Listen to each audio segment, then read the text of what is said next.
Welcome to True Crime Sleep Stories. Are you ready for a sinister story? Because this one is a doozy. So lock your doors, turn on the fireplace, cuddle up, and cozy down. Today, I'm going to tell you the story of the diabolical Dolly Öesterreich and her secrets in the attic.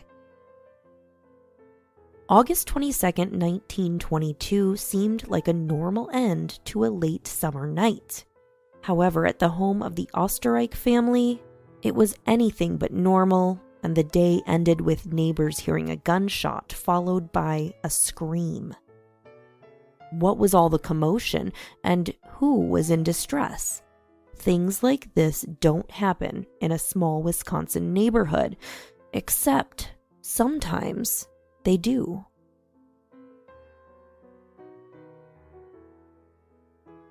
Before we get into today's story, I have a favor to ask. Have you subscribed to my YouTube channel yet? If not, go ahead and do that. By subscribing, you'll get access to lots of daily videos and true crime content, and we really appreciate your help in growing the show. Now, let's get into the story.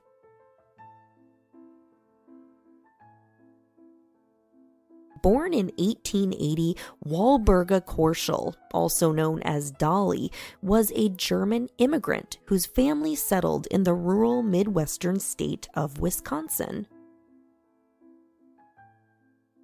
At an early age, Dolly was hired to work at the textile factory owned by Fred Öesterreich. During Dolly's time at the textile mill, she was well known by her fellow coworkers.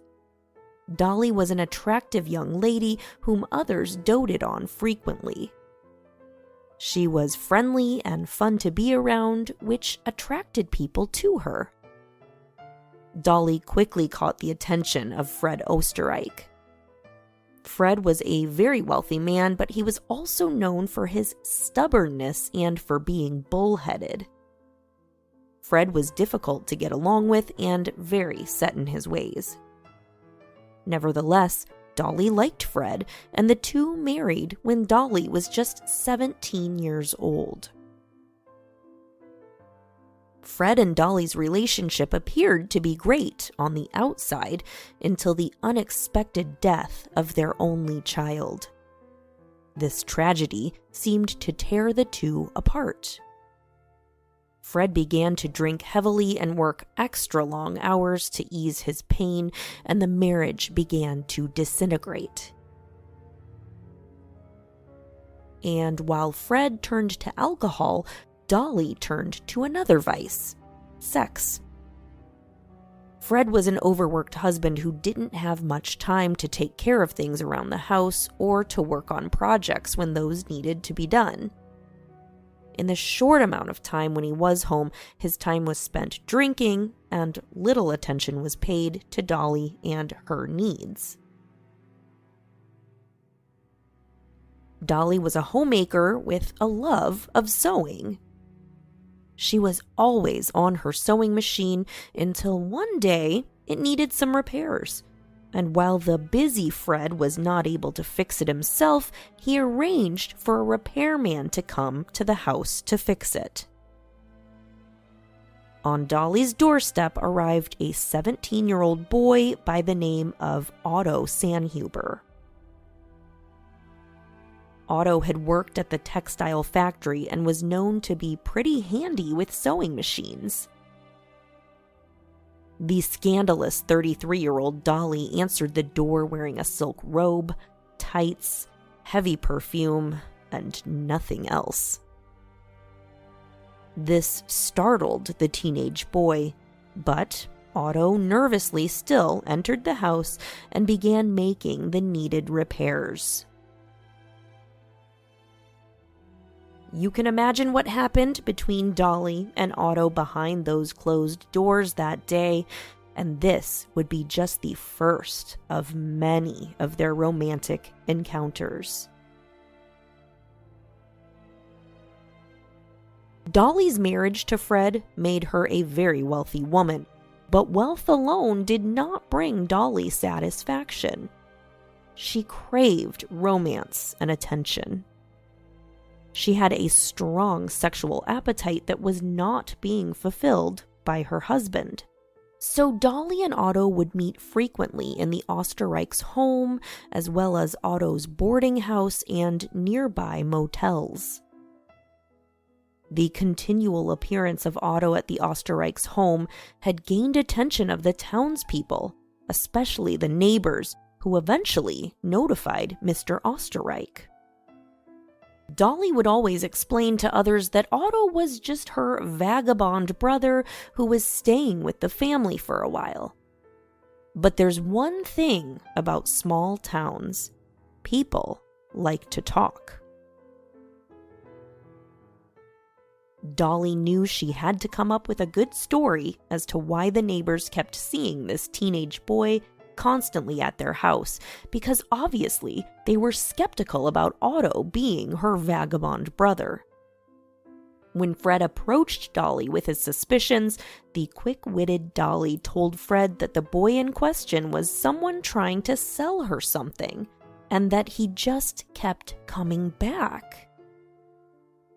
She told Fred that she believed she had the problem resolved and that he would no longer be returning to the house.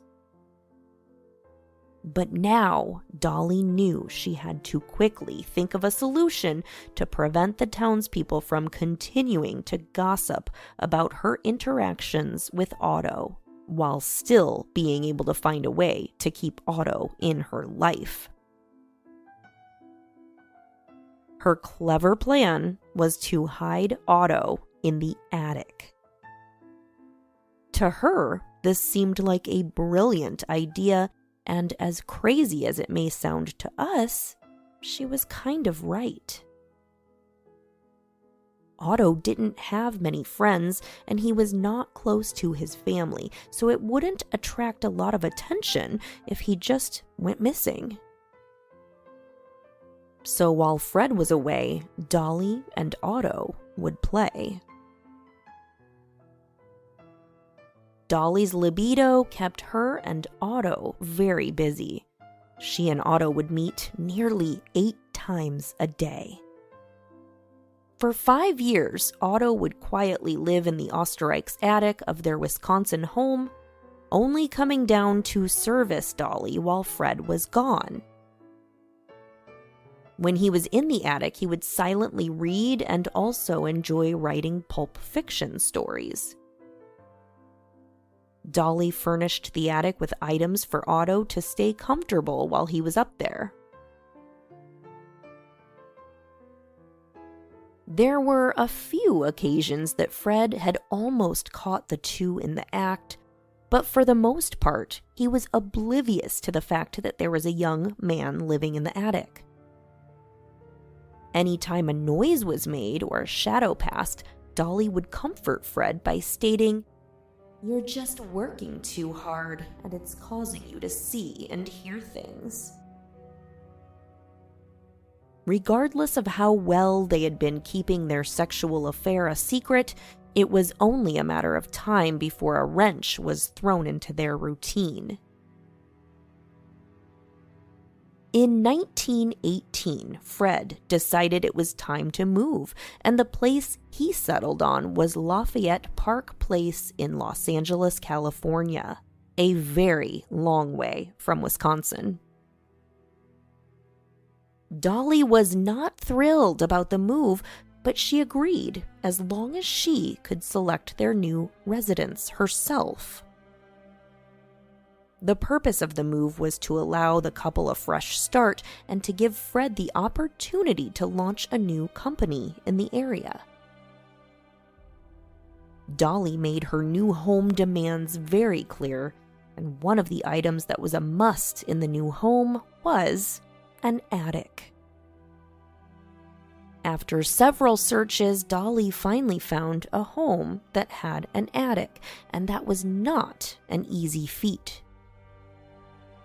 In hopes of continuing her affair with Otto, Dolly hatched a plan to have Otto move into the house before Fred and Dolly arrived. For 4 more years, Otto would spend his days living in the Österreich's attic and having sex with Dolly multiple times a day. That is, until August 22nd, 1922. On this night, Dolly and husband Fred had a terrible fight, one that Otto could hear loud and clear from his perch in the attic. It was so loud, in fact, that Otto thought Dolly might be in danger. He immediately dropped down from the attic and appeared with 2 guns. Right away, Fred recognized Otto as a previous employee of his from the textile factory, and the two went into a fighting rage.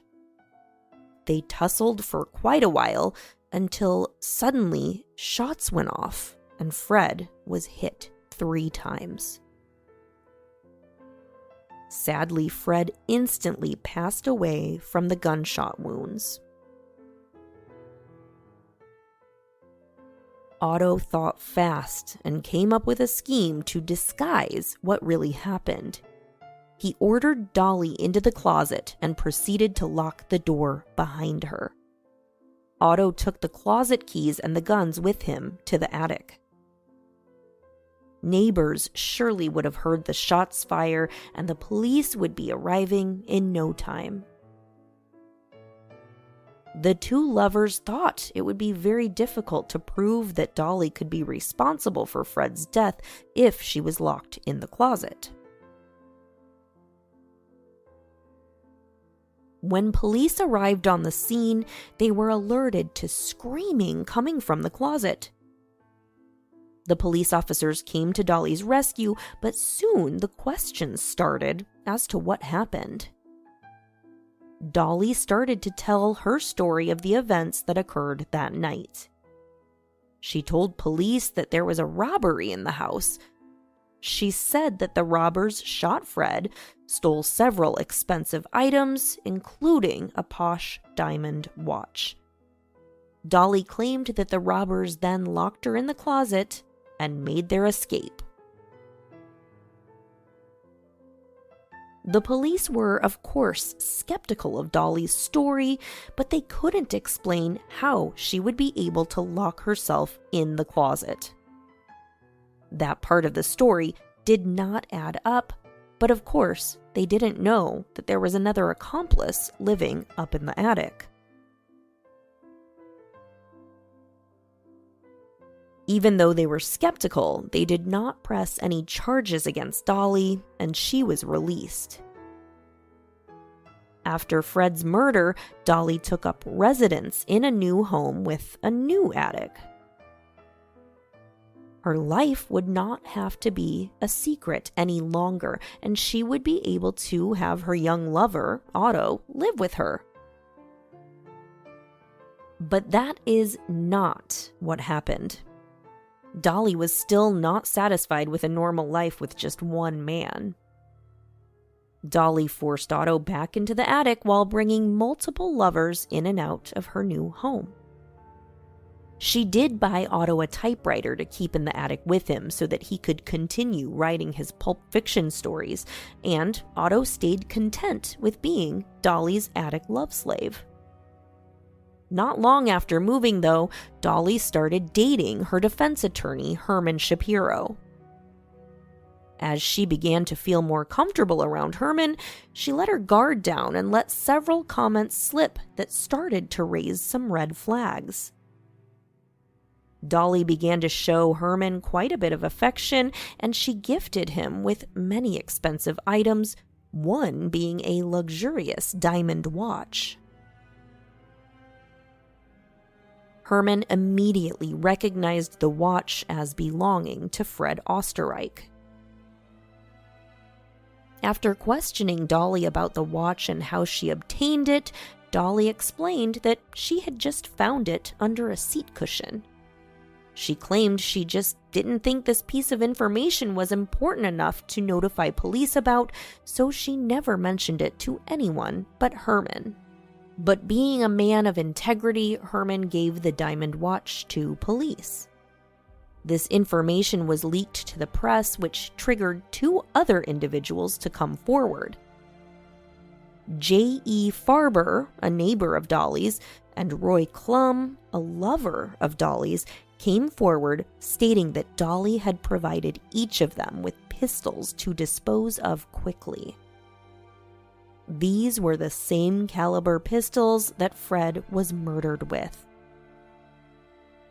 The investigators and prosecuting attorneys believed there was a connection. Not only did they have the testimony of Mr. Farber and Mr. Klum, but they also had the diamond watch that Herman gave them. After presenting their evidence, it was enough to arrest Dolly for Fred's murder in 1923. Even though Dolly was arrested, police were still trying to explain the mystery of how she ended up locked in a closet. Since they were unable to do that, eventually she was released. The entire time Dolly was in jail, Otto was in the attic of the empty house, fending for himself. Feeling guilty, Dolly notified Herman that her vagabond brother was in her attic and begged that he checked on Otto and provide him with groceries. When Herman tapped on the ceiling to alert Otto to come down, Herman was shocked to see the state that Otto was in. It was in this moment that the truth would start to unravel. Otto had not really had a conversation with anyone, other than occasionally Dolly, in over 10 years, so he was ecstatic to have another person to communicate with. He informed Herman that he was Dolly's sex slave for 10 years and that he had been made to keep their arrangement quiet. Herman, upset at finding out about Dolly's adultery, insisted that Otto leave at once. Otto fled the state and moved to Canada. After Dolly's release, she and Herman moved in together and their relationship lasted 7 more years. But after it ended, Herman notified the police of what he knew regarding Fred's death. A second warrant was issued for Dolly, and she was arrested again, but this time it was for the conspiracy of Fred's murder. Otto was also brought back and charged. Otto became known as Batman after admitting to living in the Öesterreich's attic for an entire decade. He was found guilty of murder, but luckily for Otto, the statute of limitations had been exhausted, and he was able to walk out of the courtroom as a free man. Dolly was also charged, but there were some concerns with the evidence, which resulted in a hung jury. So she was also able to walk away scot-free. Otto seemed to live a very quiet life after this was all over. He changed his name to Walter Klein, and records show him passing away in 1948 at the age of 60. Dolly ended up remarrying and spending nearly 30 years with her final partner until her 1961 death at the age of 80. If you ever hear anything in the attic and your spouse is telling you you're crazy, I suggest you look for yourself. You never know what secrets might be hiding up there. A very special thank you to Jamie Hunsaker-Gibbs for writing and submitting tonight's true crime sleep story. Until next time, good night, sleep tight, and don't let the monsters bite.